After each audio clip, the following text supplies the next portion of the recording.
So the offense principle, which says that if something is offensive, we can criminalize it, is again going to require its own very special technical notion of offense. Because if you have just the regular form of offense, and offense where anybody being offended by anybody else's conduct is grounds for using the criminal law, then we basically don't have a liberty limiting principle. We can basically use the criminal law whenever we want. So the notion of offense has to be pretty special, and it has to set a decently high bar for when we can use the criminal law. So the notion I have in mind here has two components. The first is an emotional component, which is just what we normally expect. When you are offended, you have a certain kind of feeling. You feel outraged, you feel attacked, you feel maybe physically disgusted. You have all these negative feelings that surround the thing that you're offended by.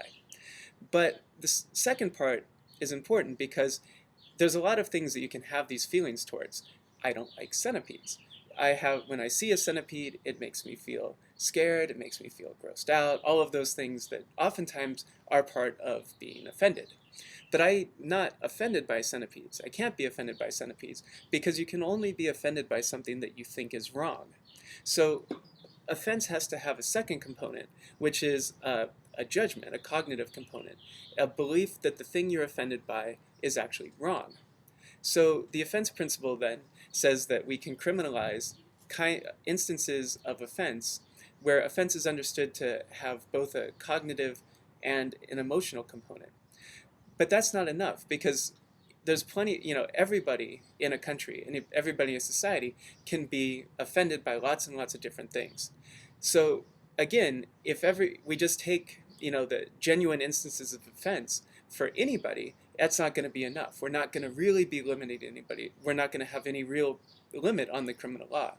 So what we need to have then is some restrictions so that the vast majority of people, or the things that the vast majority of people are going to be offended by, those are the things that we're going to be able to legitimately criminalize.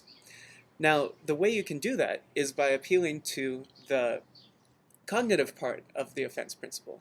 So we say, well, we can ban the sorts of things that anybody in our society is going to judge to be wrong. So in other words, we are going after we're justified in banning things that are wrong, and therefore and offensive.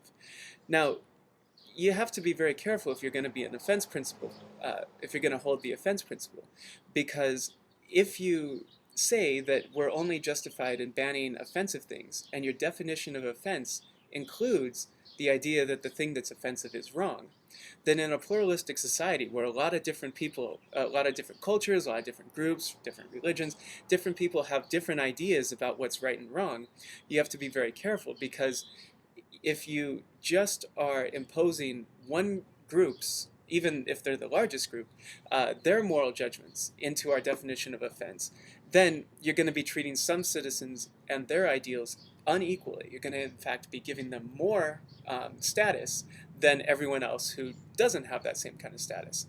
So the offense principle then has to appeal to something like maybe an overlapping consensus. The idea is that different groups disagree about all sorts of stuff.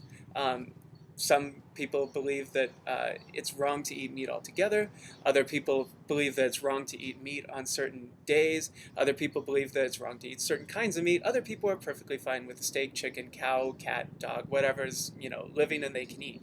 So those are the sorts of things that aren't going to be grounds for using the offense principle. It's going to have to be the bigger ticket things that pretty much everybody's going to agree on, like murder and theft and rape and all the stuff that pretty much any functioning society is going to have a general agreement on.